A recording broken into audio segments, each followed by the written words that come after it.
Thank you, Lauren, and thank you, all of you who have donated.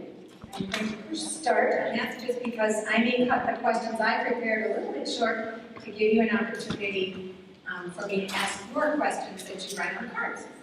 I am Julie Mead, and I'm a professor in the Department of Educational Leadership and Policy Analysis at the University of Wisconsin-Madison. And it is my great privilege and pleasure to serve as your moderator today for the discussion about the work of the Blue Ribbon Commission on School Funding. Today, we are indeed privileged to have two of our members of the Blue Ribbon Commission on the stage. Representative Joel Kitchens is co-chair of the commission with Senator Luther Olson. Representative Kitchens is also chair of the Assembly Committee on Children and Families and vice chair of the Assembly Committee on Education. He worked as a farm animal veterinarian in Door and Kewaunee counties for 30 years until his election to the Assembly in 2014. Prior to joining the Assembly, Joel served on the Sturgeon Bay School Board beginning in 1999 and was elected president after 2 years on the board and continued to serve as president of that board for 13 years. Dr. Julie Underwood is the Susan Enkelleiter Professor of Education, Law, Policy, and Practice in the Department of Educational Leadership and Policy Analysis at UW-Madison. She is a nationally recognized authority on school law and author of many books, briefs, and articles. She was general counsel for the National School Boards Association in Washington, D.C. from 1997 to 2005. There, she led a legal advocacy program on behalf of the nation's public school boards, including producing front-of-the-court briefs and legal strategies before the U.S. Supreme Court and lower courts. From 2005 to 2015, she was the Dean of the School of Education at UW-Madison. Please join me in welcoming both Joel and Julie.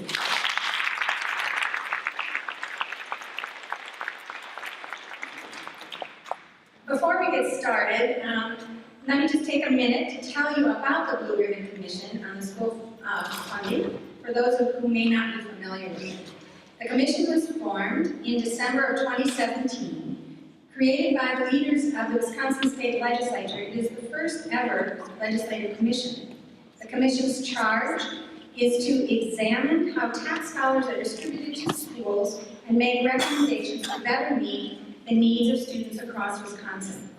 Since its creation, it has held 8 public hearings across the state and continues to meet as a commission. They are expected to provide a report with recommendations to be considered for the next biennium budget. I'd also like to recognize the other members of the commission, and I know that we have at least one other member here. So if I call your name, if you're a member of the commission, if you could please stand and be recognized, I appreciate that.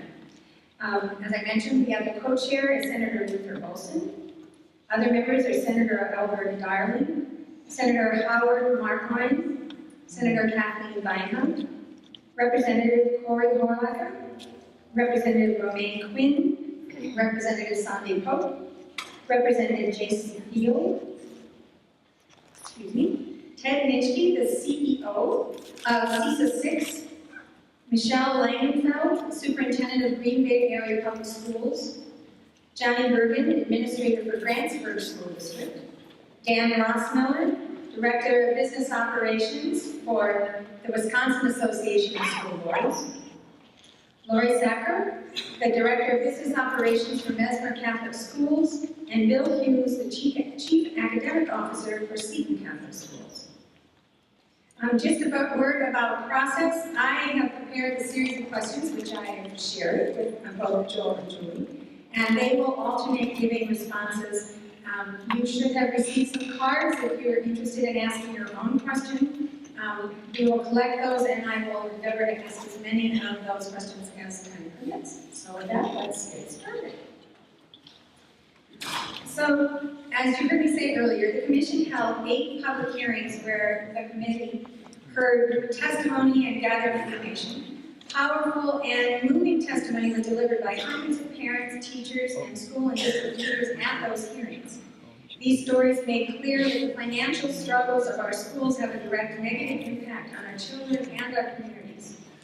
What story kept you awake at night or moved you the most? And we'll start with Representative Kitchens. Okay, I guess it's working.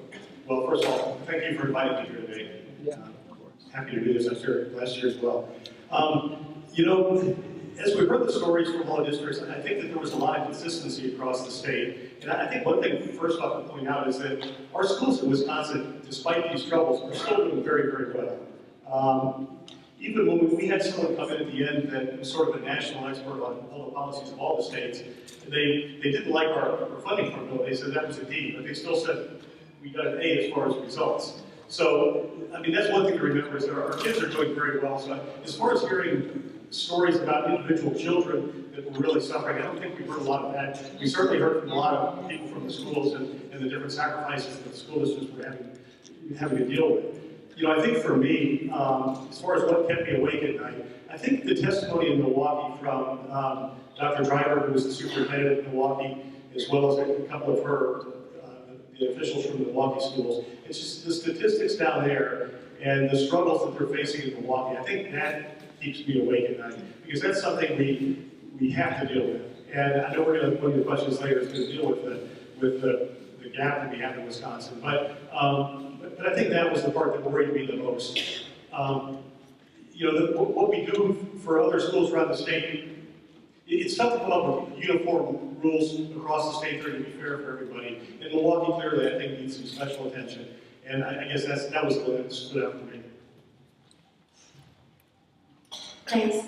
And I want to thank all of you for being here and for supporting public schools and actually supporting public schools in various ways and advocating for them all across the state because, as I said before, you know, you all have actually moved the needle, moved the dial, whatever you're supposed to say.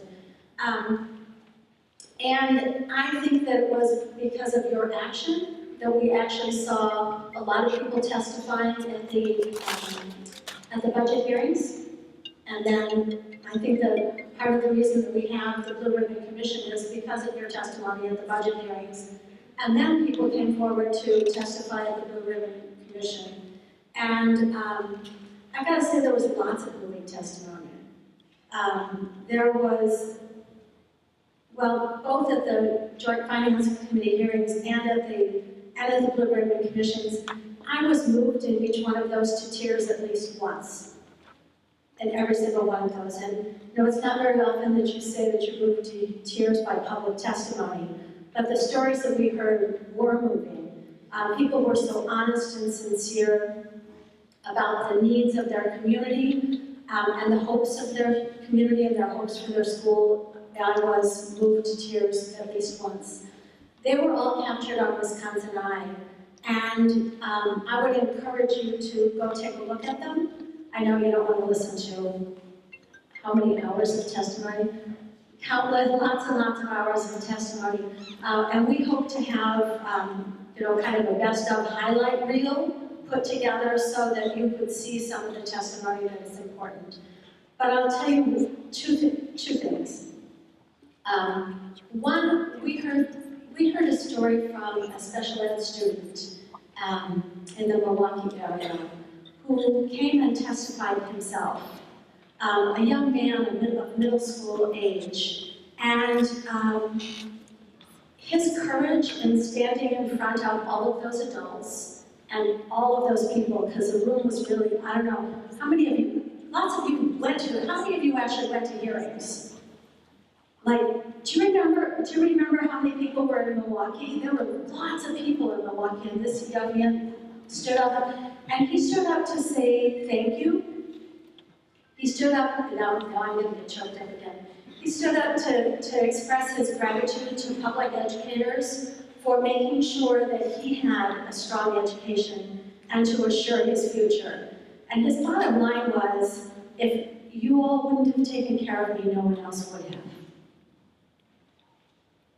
And that was moving. It may not have, you know, that's absolutely moving. The other part that was moving, and I think that I would talk about this a little bit later too, so I'll only just tee it up at this moment, if that's all right, is, you know, I've done this work in public school advocacy for a long time, and you usually can't get educators, district administrators, superintendents, to come and testify at a statewide level and say, we're in trouble. Because, that's hard for professional educators to say. They want to be proud of their schools and proud of their communities. And honestly, it's kind of like the Midwestern thing. We're fine. And they came out in droves and talked about the needs of their schools. And that was pretty moving too. Thank you. Actually, given our time, I'm going to skip over the next question. If you follow along. And I would like to ask, from your perspective, what is the most important change you believe the state should consider? The most important change, and this time we'll have Julie start. Okay, I'll do it fast. And I'm going to do it so anytime I get into school finance geekdom, like, She's my colleague, so I can tell her. push me to the side. I won't talk about school finance geekdom, but personally, what's the most important change? I think we need to overhaul this completely from top to bottom. I personally would throw the whole thing out and start all over again. How many things that actually started in the 1970s and have not really changed a lot are still good, are still meeting the needs of our children? Not much. A lot in the world has happened and changed since the 1970s. But I think that this system now, we keep hanging different things on it to try to meet needs, but it's outdated, it's opaque, it's tangled, it's underfunded. It actually takes education policy and puts it in the budget process rather than actually looking at education policy and deciding whether that's good for children. It relegates children and schools and public education to, as Heather says, the crumbs that are left over. So it underfunds things rather than thinking about what are the needs and then funding them. We back into our budget, and that doesn't do much for the resources that we actually need. So in like 3 big categories: truth and budgeting. Let's be honest about this. Let's have some truth and clarity in budgeting. Focus on children's needs would be my second one. And bring resources to the table. Thank you. No, you were very good. Can I say secondary cost ceiling? You didn't even get to tertiary, so very nice. Nicely done. Representative Kitchen, same Sure. question. And I should say something regarding that last question, which I guess Julie reminded me of, is one thing that was very apparent through all those sessions was the passion that people feel for their schools. And, there's no topic that we deal with that's more emotional, I guess, than education. And when parents talk about educating their children, they'll do anything possible. And I don't have to tell you guys that, obviously, that's why you're here. Back to the question. I'll answer a little more, I guess. The question was, what one thing would you change, I think, so Julie gave us a lesson. I said most important change, so you're correct. Okay. First off, I think when the formula started out way back, it honestly it wasn't a bad formula, I think. And if things had stayed the same, if enrollments had stayed the same, if the demographics all stayed the same, it really wasn't that bad a formula. But the problem has been that society's changed, certainly school districts have changed. I think the one, if I'm going to pick one thing, the one that is most apparent, virtually every school district that is in trouble, I think declining enrollment is the primary cause. And there are lots of other things that go in, special ed, mental health, and all those things. But really that was the one common theme that I heard from, again, virtually every district that was struggling. And the previous formula, the current formula I should say, hopefully it'll be the previous formula before too long, but it didn't deal very well at all with that. It just, again, the concept that when you lose one student, you lose $10,000 worth of expenses is just faulty from the start, and that's caused a lot of problems. There are a lot of other problems with the formula, and we'll get into that a little bit more. But if I'm picking one thing, I guess that would be it. You can hold on to the microphone because that's the next one. So now we've talked about kind of important changes. What change, if any, do you think could be accomplished most quickly?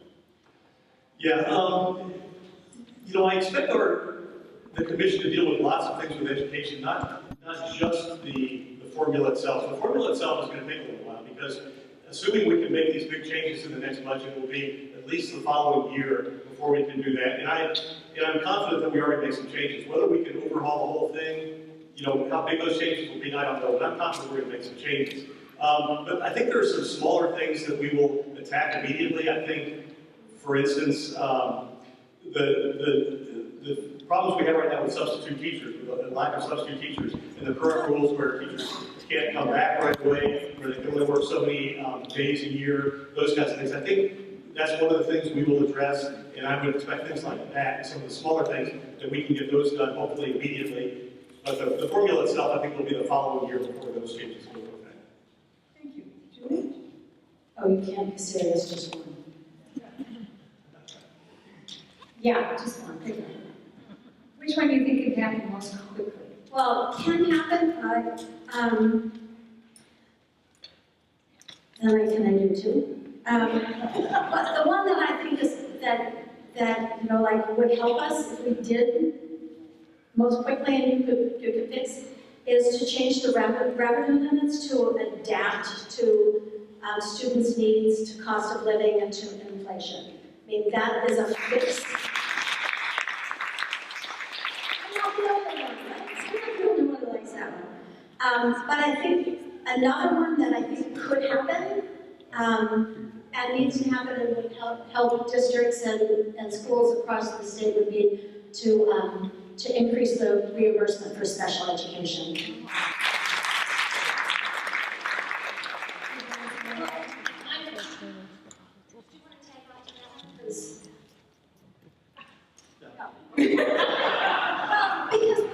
We heard an awful lot about the reimbursement, right? We heard, and we heard from the Legislative Fiscal Bureau that it's like $1 billion that we have to transfer from general education budgets over to special education budgets to fill that hole of the diminishing reimbursement. And we heard it in every single place, over and over and over again.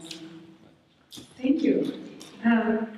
One statistic that has appeared in both state and national news is that Wisconsin has the largest gap between the performance of students of color when compared to the achievement of white students. We also hear from administrators, teachers, school districts, and others a growing concern that students in some districts have far fewer opportunities than students in neighboring districts. Setting aside for a moment how these differences came to be, do these disparities trouble you, and do you believe any new system of school funding should provide more equalized opportunities for our children across the state? And if so, how might that be accomplished? I know there's a lot in there, but hopefully you can tackle some of that. Only one? Of course it's troubling. It's not just troubling, it's shameful, it's immoral, and it's something that we need to take care of to improve our state, in the future. I think that if we were to direct money to student need, and pay attention in a formula that pays attention to students' needs, students' educational needs, and doesn't focus primarily on tax cuts or property wealth. Here's somebody who agrees with me. Gosh, I wish that if we directed money towards student needs, and there are lots of different ways to do this. Most states across the United States actually direct funds to student needs. That would help. We also need to think about those districts that we heard talk about that are high property value, high poverty districts, right? So think about them. They're high property value and high poverty. In the 1970s formula, we didn't think about that well, so it doesn't, for those school districts, this formula doesn't work. And you've got some low-income communities that do create these opportunity gaps, and they really have very little ways to fix that. Of course, just the educationally sound things to do to close an opportunity gap, early childhood education, year-round school, mental health, community schools, special ed reimbursement, all of those would be, of course, the educationally sound programs that you would have to implement. Thank you, Representative Hitchens.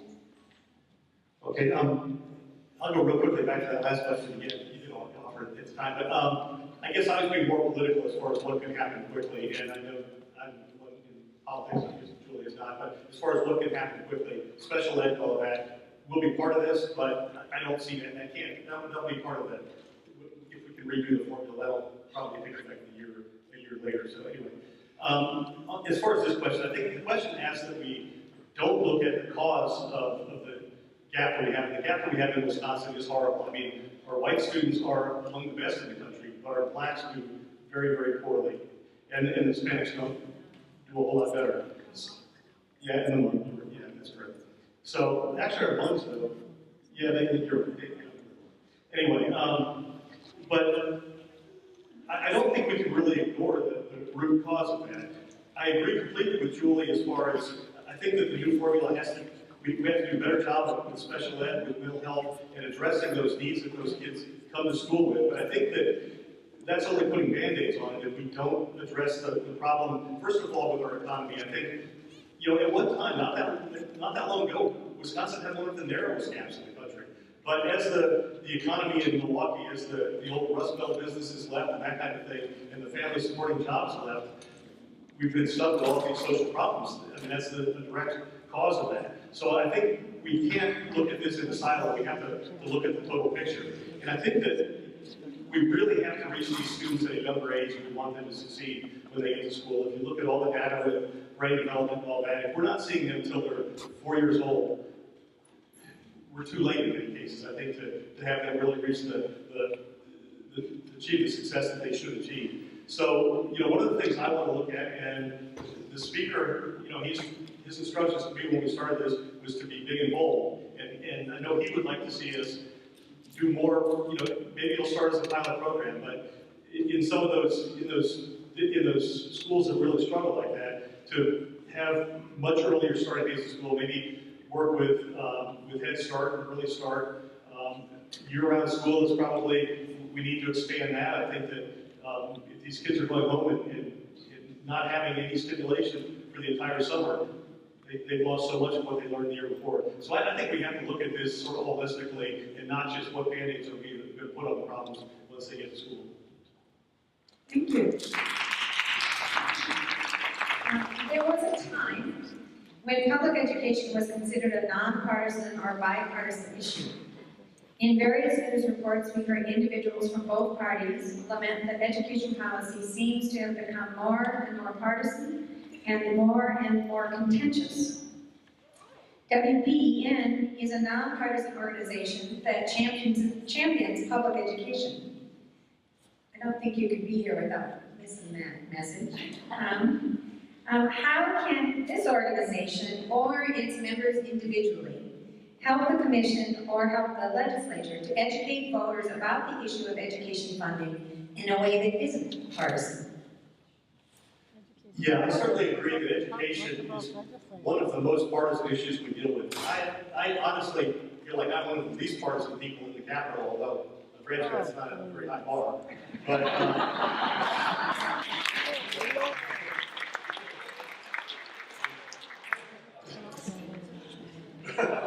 But it is very disappointing to me how partisan it is. I think that, when you go back, this is a difficult question because I do believe as the WEA has become more and more of a democratic organization, I think any time a group is tied entirely to one party, and I think there's no denying that's the case. I mean, if you look at campaign reports, every Democratic candidate gets maximum contribution. I think for any group, if they become tied entirely to one party, I think they're really, really doing themselves a disservice. First off, that party oftentimes takes them for granted, and I think if you look at educational policy and some of the things that have been promised, when the opportunities were there, they weren't delivered. But the other part of it is that the other party, oftentimes they see no need to try. And again, this is a difficult question. I know it's a little uncomfortable, but I think when you look at Act 10, and I wasn't there for Act 10, but I think you had legislators that sort of adopt the attitude, why even bother, trying to do things for teachers when they're never going to support me, they're always going to work against me anyway. And I know we shouldn't look at it that way. I think that both parties care very deeply about education, and I would love to see us work together a little bit more.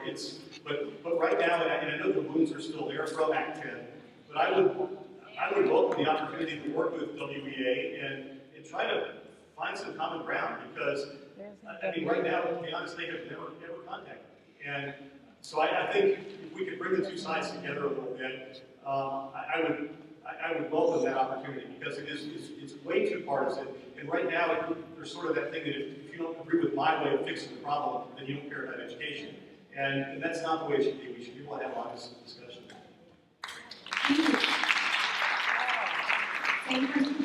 So I obviously agree that children's issues, school issues, education issues really are not a partisan issue, but they've been hijacked into politics, and that's just got to stop. Yeah, get the politicians out of it. And I know that there are, like you just started out that answer with early childhood education, right? Like how important early childhood education is, how important it is to have extended school day, extended school year. I mean, those things are cross partisan lines, and we should be able to find solutions to our future without worrying about partisan politics in that way.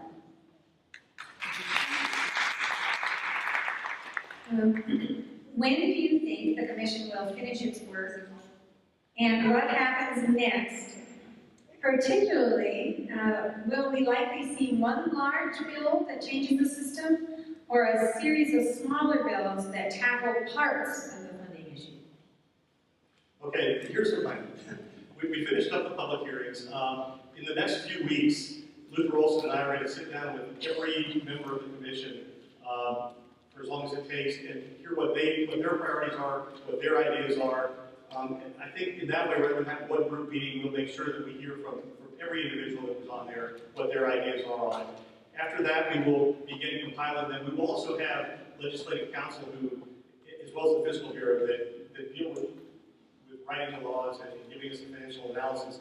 So we'll have them included in those meetings. After that, we'll begin to compile what the consensus was, what direction in all these different issues people feel like we need to go. And then we will come back together with the group and figure out our final, what in the end we're going to put forward.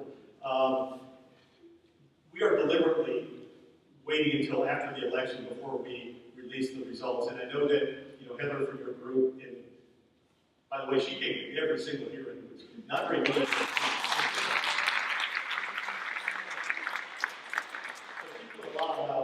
She deserves a lot of credit, but I know that she had expressed that she was disappointed we wouldn't have it before the election, so that people could use that to evaluate for candidates and that.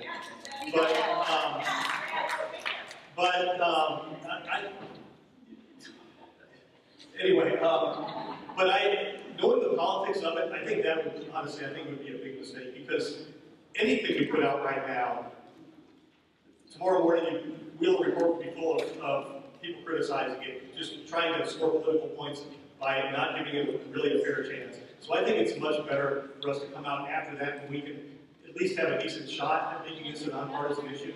So that's the plan. As far as, when we first started this process, my intention had been, okay, we're just going to put out one report, we're going to adopt the whole thing.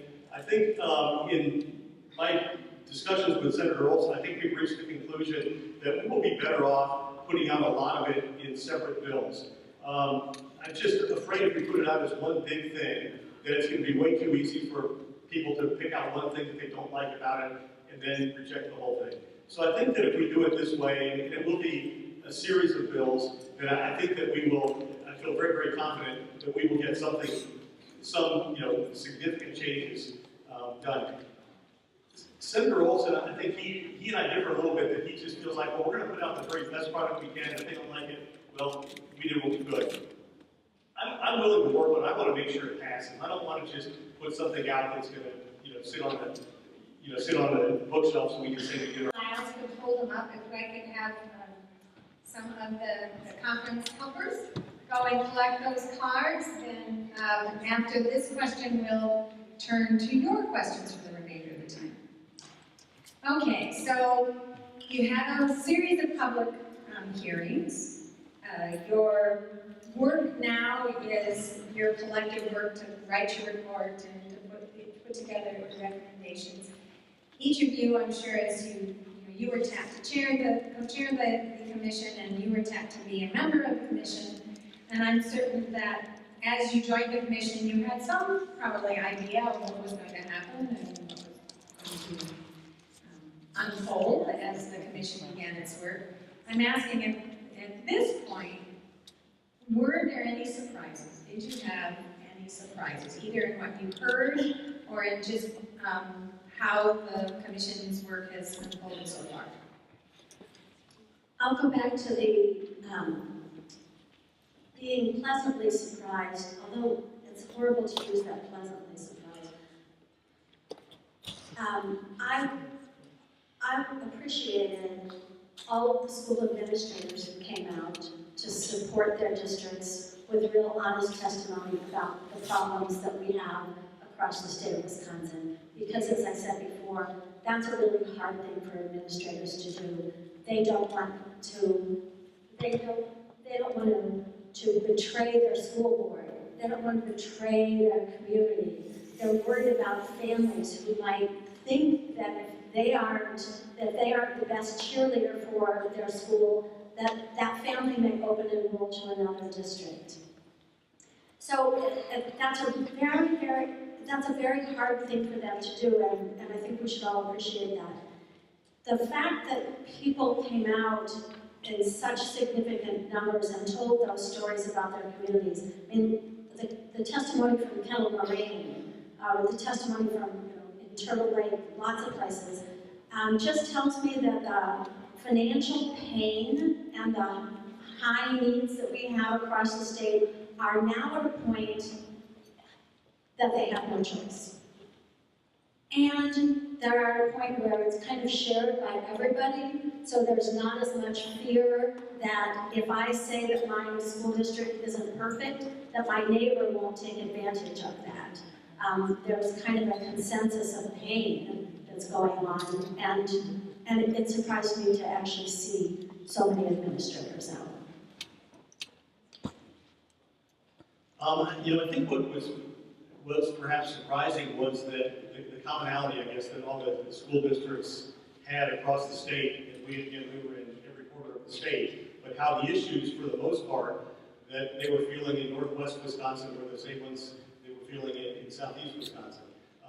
Again, the previous formula, the current formula, did not adapt to the changes in the local communities. The declining enrollment, the increased mental health problems, the increased special ed needs, and those kinds of things. So it was pretty much across the board. So that was maybe a little bit surprising. Some of the differences, I guess, that were maybe it's surprising, is, and it's a controversial issue, but when it comes to consolidation, we would have the districts in the far north where they would cover hundreds of square miles, and so consolidation is not, even though they're very small districts sometimes, it's not an option. But then in southwest Wisconsin, you have a lot of districts that are really close together, and oftentimes they don't want to consolidate because they're afraid of losing the identity of their town and all that goes with that. So it's a difficult issue, but that was one where it was very different, I guess, in different parts of the state. So that was interesting, I guess. Okay, I've been sorting through so that I can try not to ask duplicates here, but we'll start with this one. Regardless of how schools are funded, what is your feeling on the taxpayer transparency bill and the voucher community referendum bill, which would require a community to pass a referendum approving the diversion of property tax dollars to private schools? The transparency bill, if I understand it correctly, would just have a notation on the property tax bill.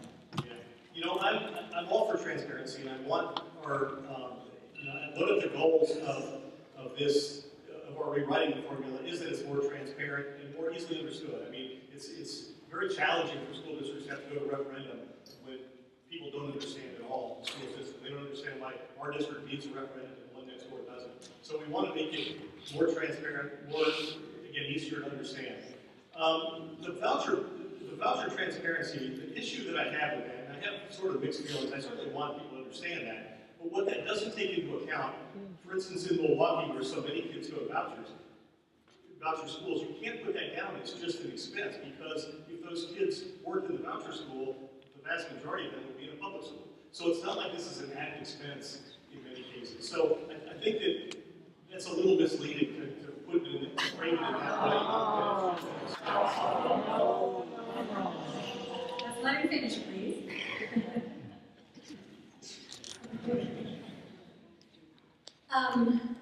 So there are, well, two of the pieces that I think are important. One is transparency.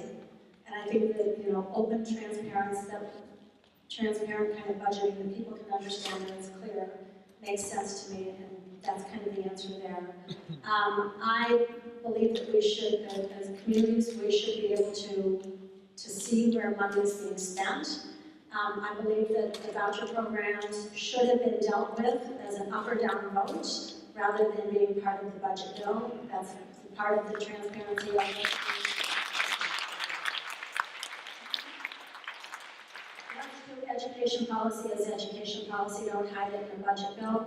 I do know that there are lots of students who have never been part of the public school, who go to voucher programs, and that funding gets siphoned off of the public school system.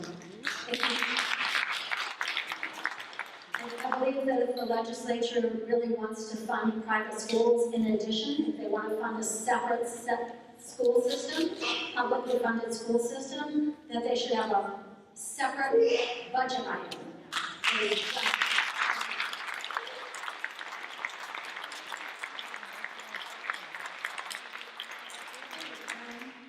This person asks, while knocking on doors for the, and I should warn you, that underlined at the end of this is that your answer should be 60 seconds. So 60-second answer. Because I'm guessing that's all they get when they go to the door, because here's the question. While knocking on doors for the upcoming the election, what do we tell people when they say, I don't like to pay school taxes anymore, my kids are out of school? So, this is an answer to keep the door open, I guess. Simple.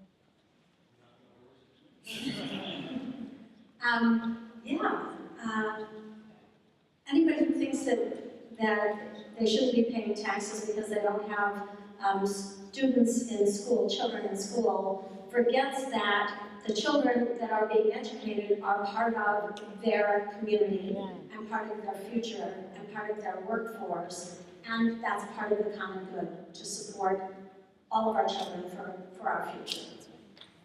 I think that was under 60 seconds, I think so. There's 28 seconds remaining there. Oh my gosh. Well, yeah, I mean, I certainly would agree with that. I would absolutely tell them that it is the responsibility of all of us to fund the education of our children. They have that constitutional right, so it does fall to all of us. I think that one of the things I was happy about this last year is that we did increase the minimum revenue cap for school districts, because we do have, a handful of districts around the state that it's virtually impossible to pass a referendum. And we absolutely need to guarantee that we are going to provide a good level of education, no matter where you are. And, and I'm sorry, but they just don't, that's just not an option. Okay. So you talked about the reasons that you thought, Representative Kitchens, you thought that breaking up into smaller bills instead of one big bill might be more politically viable. This person asks, is there a risk to that piecemeal approach that might need to be considered? Well, I mean, obviously the risk is that there may be, couple of those bills that we don't get through. But I think the bigger risk would be we put it all together and don't get anything done. So I think, again, I started out on one end of this question, not at the other, but I think it's the right way to do it. We'll fight like crazy for every one of those bills that we decide are important, but I would rather lose one or two of those than perhaps have nothing come of this whole thing. Okay. A number of the questions in my hand all have to do in some way, shape, or form have to do with the school voucher programs in the state and concerns about them in relationship to funding of public education. So we'll start with this one. Is the current system of public funding of voucher schools sustainable? And if not, what do you think should change? Okay, I'll get ready for more. Anyway, I think one thing to point out is that I'm going to interrupt here because I'm just going to remind you, I have a few people in my session. I think I'm going to invoke my grammar school, which was you have to disagree without being disagreeable, which means we can't use a heckler's veto on anybody. So let's and you can silently steam and express your views in another form later. So, go ahead. yeah, I'll put in a plug for Door County Civility Project. They're presenting this afternoon. Shame it wasn't before this, I guess. But anyway, no, on the voucher program. I mean, I think first thing we need to understand is that vouchers are not going away. And I know that this is a very anti-voucher group, but I'll just remind people that they've been around for 25 years, more than that, 28 years, thank you. And in that time, no one from either party has ever brought a bill forward to get rid of them. When the Democrats controlled all levels of government, they never brought forward a bill to get rid of them. There's a lot of support there for them, and they're not going to go away. So my emphasis has been on that we make them as accountable as possible, as fiscally responsible as possible as far as our funding of them and that kind of thing. I do personally question whether we can afford further expansion of them. That's, I think the Fiscal Bureau is going to be putting out a report very soon to evaluate that. But going back to that transparency part of this, you can't just look at vouchers and I know people disagree, but you can't just look at them as an expense because particularly in Milwaukee where our public school, it's very expensive and they're primarily covered by state funding.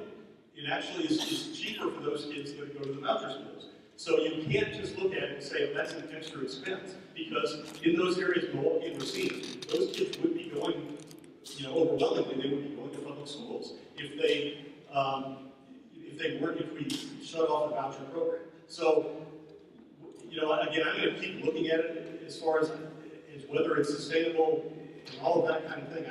I'm not a huge voucher proponent at all, but I think the concentration needs to be on fiscal responsibility and all that. And I look forward to the report that's going to be coming out on that to evaluate the actual impact if the voucher program does expand. But again, you have to look at both sides of the ledger. You can't just view it strictly as an expense.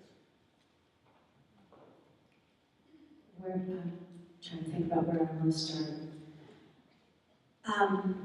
So you and I disagree on some of the basic facts about the effect of vouchers in Milwaukee. And certainly that Milwaukee program started out as an experiment. It started out as an experiment to improve education for children. We've seen that the voucher program doesn't improve education for children. And if it was an experiment, 28 years later, it's failed. I'm not sure why we keep replicating it when we've seen that it's failed. It also is much more expensive in terms of, even if you just want to look at Milwaukee, because we have children who are high needs children who aren't in the voucher program. And so you have a school district of becoming a school district of last resort, which becomes a much more expensive district and is unfair to the children who are in that school district. But there are still currently lots of really good Milwaukee schools because we've fought against this for so many years. But to replicate that across the state, particularly in ways that make it possible for a private school student to enter a voucher program and change only the payer of tuition makes no sense.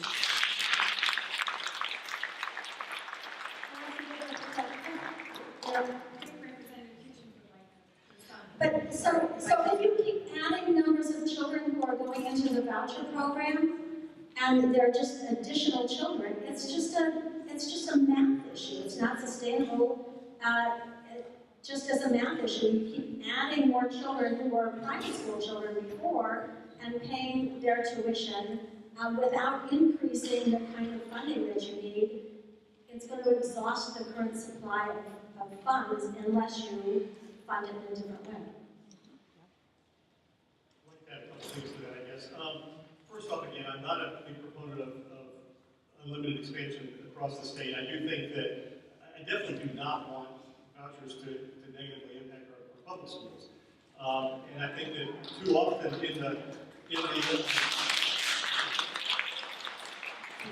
we've expanded across the state, absolutely it's been true so far that most of the kids probably that end up taking advantage of them were already in those schools at this point. So I do have questions about that. But I will say on the performance of the kids that are in the voucher schools, first off, the most important thing for any kid to succeed, I think, is parental involvement. I think that, I think we all know that. And so to say that kids in voucher schools do no better, that's really not true. I mean, I'm not saying it's because the schools are better by any means, but I think that the kids in voucher schools, their parents, they have to be more involved to have made that choice because it would have been easier just to send them to the public school. So I think that there are many different studies on it, but I think if you look at ACT scores, which is the basic, I mean, I think that cuts across all lines, particularly when they're compared to other disadvantaged kids, they do better. But again, I'm not saying that's because the schools are better. I think you could say the same thing that kids whose parents are in PTA do better than kids whose parents are not. It's not because PTA makes them better. It's just that there's a correlation. Absolutely true. Engaged parents are great for students learning, and if you have engaged parents moving into the voucher program, those voucher schools should be knocking the socks off. They're not. We only have a couple minutes left, so we'll do one more question, and this is a rather pointed question. Not that the others haven't been, but it asks, why on the Blue Ribbon Commission for Public Funding of Public Schools are there representatives from private school organizations? Well, I think that, as long as we have vouchers, and again, I don't see vouchers going away, I think that we had to have someone on there that represented those schools. As it turned out, I invited one person from a Catholic school, and there was some suggestions that came up that this other person had experience both as an administrator in a Catholic school as well as in public schools, and it was felt that person might be able to add some a different perspective since he had both of those experiences. So that's how we ended up with two people from private school. Okay. We just have a couple minutes left as Heller is notifying me here. And so I just wanted to give you both an opportunity to sum up anything that you think that we need to know that we didn't cover in the questions about the commission and about the issue of school funding in Wisconsin. Yeah, I guess what I would like to urge all of you to do is to push your representatives to support these measures that come out of here. It's a very bipartisan commission. I think that I expect the recommendations to be very good, and I suspect maybe you won't agree with every single one, but I think that you'll like them. So I'm going to urge you to really push your representatives to support them, because I think, again, in the Capitol, especially with education, it's way too easy to be partisan, and I think there's going to be some of that going on. So I think members of both parties are going to need to be urged. And again, I just want to stress that both parties care about education, and, you know, we don't always agree on how to go forward with them. I think I've been attacked for a lot of different things since I've been in public office, but nobody has ever accused me of not being pro-education or not caring about education. I think I put in the years on the school board to show that. So I think that there are people from both sides, and I do hope that we can come together a little bit more and have those discussions. So I think we can have real discussions rather than just, you know, throw the bombs back.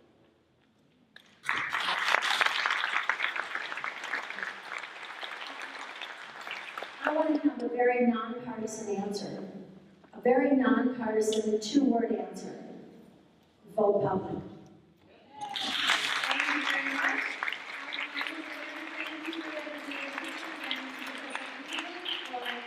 Both their time on the commission and their time today, and